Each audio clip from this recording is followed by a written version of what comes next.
अस्सलाम वालेकुम, नमस्कार। सोचिए एक पूरा देश है जो पढ़ा लिखा है, साइंटिफिक है, एडवांस्ड है, लेकिन फिर भी एक दिन अचानक वो सोचना बंद कर देता है। लोग सवाल पूछना छोड़ देते हैं और एक ही आदमी की बात को सच मान लेते हैं। आज की ये कहानी सिर्फ हिटलर की नहीं है, बल्कि ये कहानी है इंसान के दिमाग की कमजोरी की। फर्स्ट वर्ल्ड वॉर के बाद जर्मनी की हालत बहुत खराब थी। इकोनॉमी टूट चुकी थी, नौकरियां नहीं थी, लोग गुस्से और फ्रस्ट्रेशन से भरे हुए थे। और जब इंसान दुख में होता है तो वो लॉजिक नहीं ढूंढता, वो उम्मीद ढूंढता है। इसी वक्त एक आदमी स्टेज पर आता है, अडोल्फ हिटलर।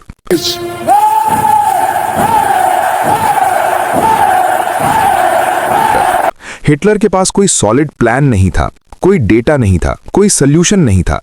उसके पास सिर्फ एक चीज थी, इमोशंस। वो लोगों से कहता था कि तुम्हारा दुख किसी और की वजह से है, तुम्हारे साथ नाइंसाफी हुई है, तुम स्पेशल हो।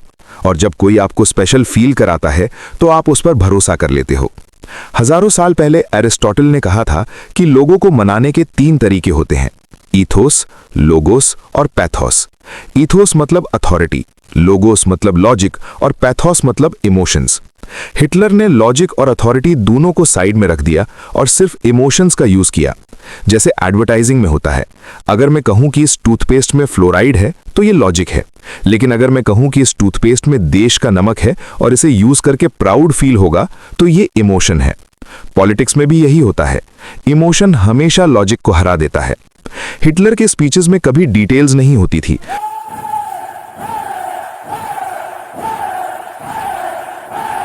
वो बस यही कहता था, अगर तुम देश से प्यार करते हो तो मुझे फॉलो करो। लोग क्लैप करते थे, पर कोई ये नहीं पूछता था कि कैसे और क्यों। हिटलर जानता था कि जब तक लोग सोचते रहेंगे वो डिक्टेटर नहीं बन सकता। इसलिए उसने पहला काम किया, सोच खत्म करना। 10 मई 1933 को जर्मनी में 25,000 से ज्यादा किताबें जला दी गईं। साइकोलॉजी, फिलॉसफी, डेमोक्रेसी और जूइश राइटर्स की बुक्स।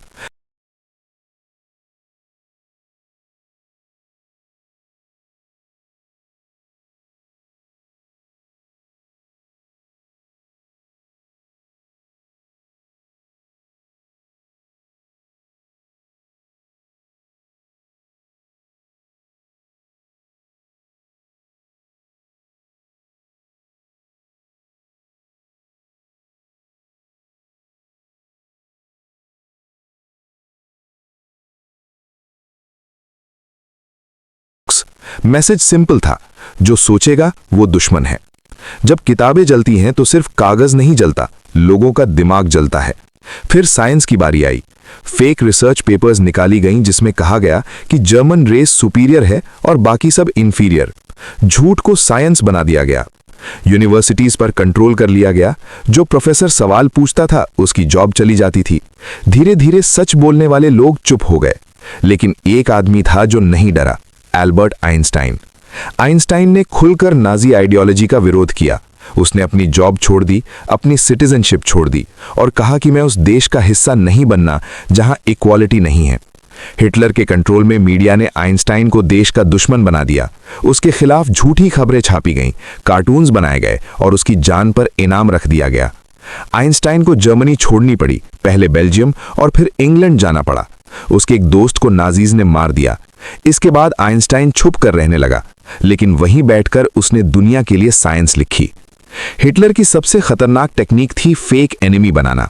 जर्मनी की हर प्रॉब्लम के लिए जूस को जिम्मेदार बताया गया, हार, गरीबी, इकोनॉमी, सब के लिए। जब लोग डर जाते हैं तो वो सवाल नहीं पूछते। मीडिया पूरी तरह हिटलर के कंट्रोल में था। लोग गरीब थे, इसलिए इमोशंस और भी ज्यादा काम कर रहे थे। हिटलर ने खुद को मसीहा यानी रक्षक की तरह दिखाया। लोग उसे लीडर नहीं, भगवान समझने लगे। ये कहानी सिर्फ जर्मनी की नहीं है। जब भी कोई बोले कि हम सुपीरियर हैं और बाकी लोग नीचे हैं, समझ जाओ डेंजर शुरू हो चुका है। डॉक्टर अंबेडकर ने बिल्कुल सही कहा था, जो रिलीजन में भक्ति है वो आत्मा की मुक्ति का मार्ग हो सकती है, लेकिन पॉलिटिक्स में भक्ति या हीरो वर्शिप एक पक्का रास्ता है पतन की तरफ जाने का और आखिरकार तानाशाही के आने का। कि पॉलिटिक्स में भक्ति सीधा डिक्टेटरशिप तक ले जाती है। इस कहानी का एक ही लेसन है, सवाल पूछते रहो, लॉजिक जिंदा रखो और किसी के अंधभक्त मत बनो, क्योंकि जब लोग सोचना बंद कर देते हैं तभी हिटलर जैसे लोग पैदा होते हैं। अगर ये वीडियो आपको सोचने पर मजबूर करे तो इसे शेयर जरूर कीजिए, क्योंकि हिस्ट्री तभी रिपीट होती है जब लोग भूल जाते हैं।